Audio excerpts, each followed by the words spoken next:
Norse mythology. Frigg. Best known as the wife of Odin, Frigg was a ruling member of the Aesir tribe and the queen of all Norse deities. Despite her leading status, Frigg's place in Norse mythology remains uncertain. She was rarely discussed in primary sources, and her precise characteristics and personality remain unclear. Frigg held power over many areas of life, and was associated with fertility, marriage and the household, love and sexuality, and wisdom and prophecy. Historically, most scholars considered Frigg to be an aspect of Freya, a goddess of the Vanir tribe, as her basic characteristics aligned closely with those of Frigg.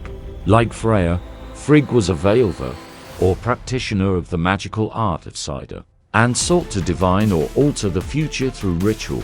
While the two goddesses were often presented as separate deities, they likely evolved from a single deity whose personality oscillated violently enough to merit separate identities. Freya, for instance, was known for sexual indulgence and promiscuity. Frigg, meanwhile, was more conservative in her sexual morality.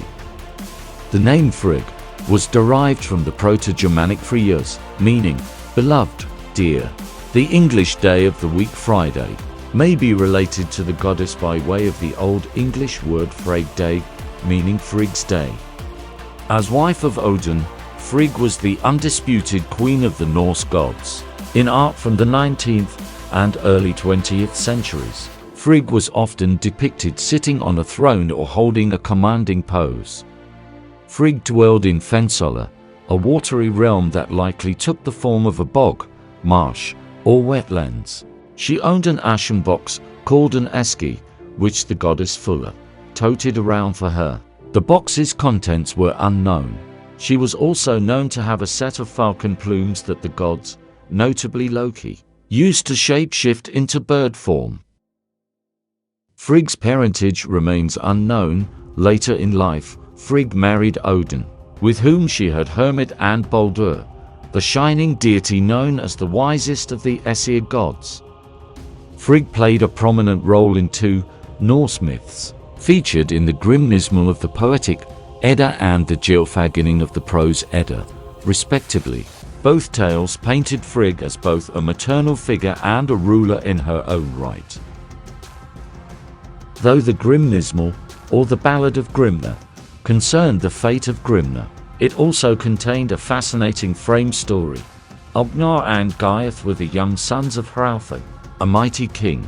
The boys were on a fishing expedition one day when they were cast out to sea by a sudden storm. When they came ashore, the pair were found by a peasant farmer and his wife. The peasant tended after Gaiath, while his wife fostered Ognar. In time, the peasant sent Gaiath back to his father's kingdom, where he discovered that his father had died. Seeing that Gaiath had returned, the people proclaimed him to be the new king. Odin and Frigg, meanwhile, were sitting in Hlifskjolf, Odin's throne room, from which they could observe all worlds simultaneously, together. King and queen observed Gaiath and Ognar from afar. The peasant and wife that had fostered the young boys were no ordinary mortals. They were, in fact, Odin and Frigg. Odin, at least, was known for shape-shifting.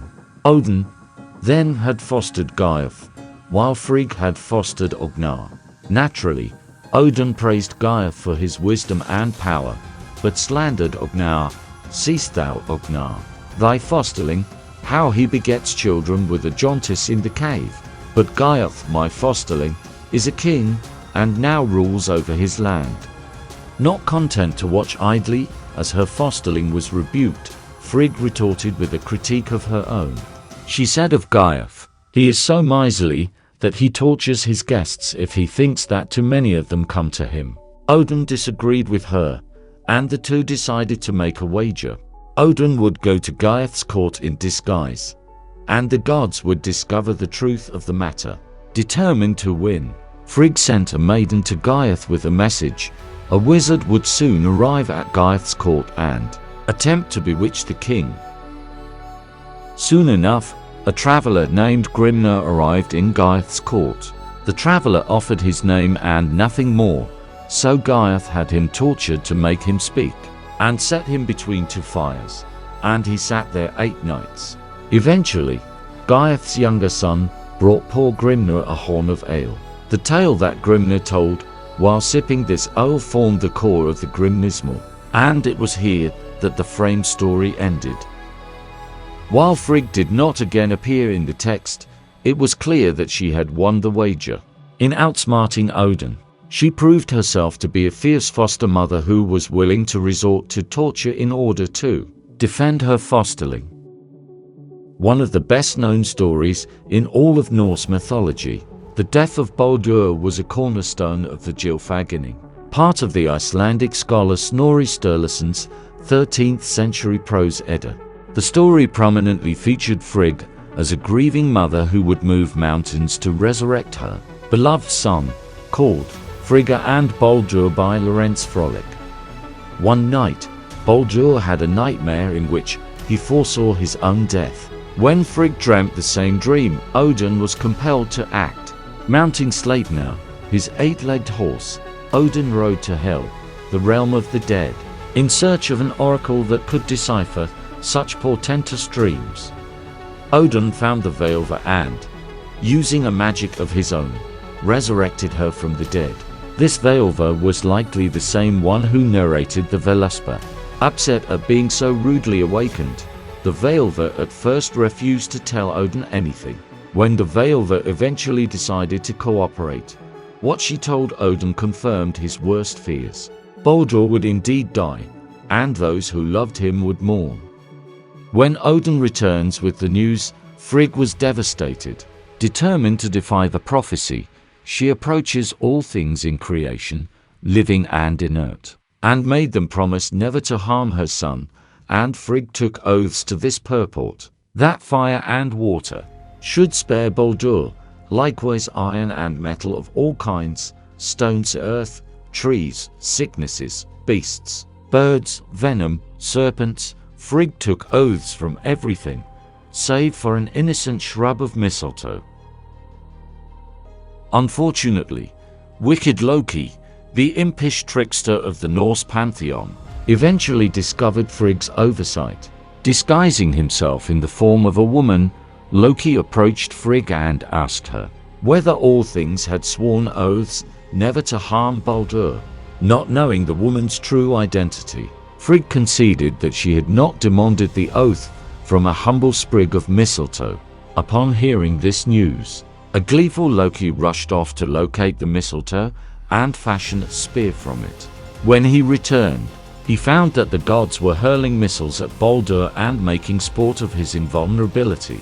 Scanning the crowd, Loki spied the blind god Hoder, meaning slayer. Handing him the spear, Loki told him to throw it directly at Baldur.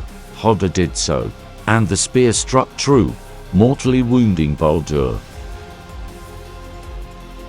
Nearly overwhelmed by her sorrow, Frigg asked for a volunteer to travel to Hel, the overseer of the realm of the dead, and to beg for the release of Baldur.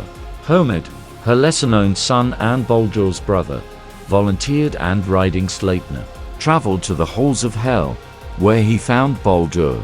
Hermod asked the goddess of death to release Baldur, claiming that the fallen god was the most beloved being in all creation. Hel agreed to release Baldur, but only on the condition that all things weep for him. As soon as Hermod had given them the news, the Aesir sent messengers throughout the known world. They approached humans and animals, trees and plants, and even inanimate objects, such as rocks and stones. All things wept for Baldur. The gods were close to eliciting tears from every last entity in existence. When they found an old giantess named Thek in a remote cave, this giantess, who was really Loki in disguise, refused to cry for Baldur, and in doing so, condemned the fallen god to remain in hell forever. A passage from the story goes as follows: Thek will weep waterless tears for Baldur's bale fair. Living or dead, I loved not the churl's son. let how hold to that she hath. Compared to other Norse deities, Frigg has not been prominently featured in popular culture.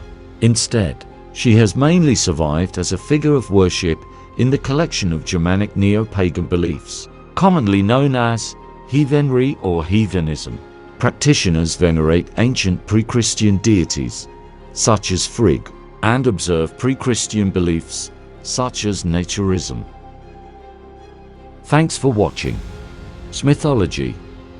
Please remember to like, share and subscribe, and hit that notification bell for upcoming videos.